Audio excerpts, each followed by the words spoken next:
پرانے وقتوں کی بات ہے کہ ایک ملک میں ایک بادشاہ حکومت کرتا تھا۔ خوشحالی کے دن تھے۔ ایک دن بادشاہ کی ملاقات ایک درویش بزرگ سے ہوئی۔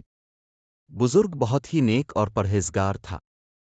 بادشاہ ان سے بہت عزت سے پیش آیا اور ملاقات کے آخر میں ان سے فرمائش کی کہ مجھے کوئی ایسی چیز، تعویذ، وظیفہ وغیرہ لکھ دے جو انتہائی مشکل وقت میں میرے کام آئے۔ بزرگ خاموش رہے، لیکن بادشاہ کا اسرار بڑھا، تو انہوں نے ایک کاغذ کے ٹکڑے پر کچھ لکھ کر دیا اور کہا کہ اس کاغذ کو اس وقت کھولنا جب تم سمجھو کہ بس اب اس کے آگے تم کچھ نہیں کر سکتے، یعنی اس کاغذ کو انتہائی مشکل وقت میں کھولنا۔ قدرت کا کرنا ایسا ہوا کہ کچھ ہی عرصے بعد اس ملک پر حملہ ہو گیا اور دشمن کی فوج نے بادشاہ کی فوج کو الٹ پلٹ کر رکھ دیا۔ بادشاہ کو اپنی جان کے لالے پڑ گئے اور وہ بھاگ کر کسی جنگل کے غار میں چھپ گیا تھی اور وہ تھک کر اپنی موت کا انتظار کر رہا تھا۔ پھر اچانک اس کے ذہن میں درویش بابا کا دیا ہوا کاغذ یاد آیا۔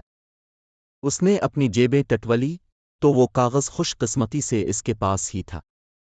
سپاہیوں کے جوتوں کی آہٹ اس کے قریب آتی سنائی دے رہی تھی۔ اب اس کے پاس کاغذ کھولنے کے سوا کوئی چارہ نہیں تھا۔ جب اس نے کاغذ کھولا تو اس پر لکھا ہوا تھا، یہ وقت بھی گزر جائے گا۔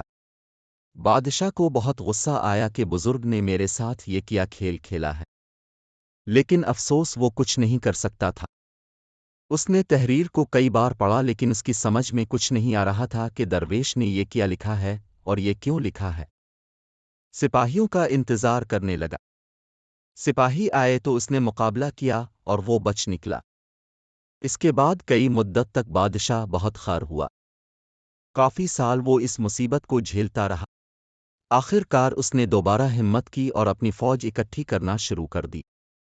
کافی سالوں کی محنت کے بعد اس نے اپنی فوج اکٹھی کر لی اور دوبارہ سے اس ملک پر حملہ کر دیا اور خوش قسمتی سے اس جنگ میں اس کو فتح نصیب ہوئی اور وہ ایک بار پھر اس سلطنت کا بادشاہ بن گیا۔ تک مشہور ہو گئے اور رعایا میں اس کا خوب تذکرہ ہوا۔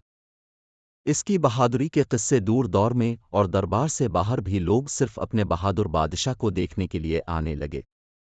اتنا بول بالا دیکھ کر بادشاہ کے دل میں غرور پیدا ہوا اور وہ اپنی شجاعت پر اور سلطنت پر تھوڑا مغرور ہوا ہی تھا کہ اچانک اس کے دل میں بزرگ کا لکھا ہوا فقرہ یاد آیا کہ یہ وقت بھی گزر جائے گا۔ اسی لیے کہتے ہیں کہ وقت جیسا بھی ہو گزر جاتا ہے۔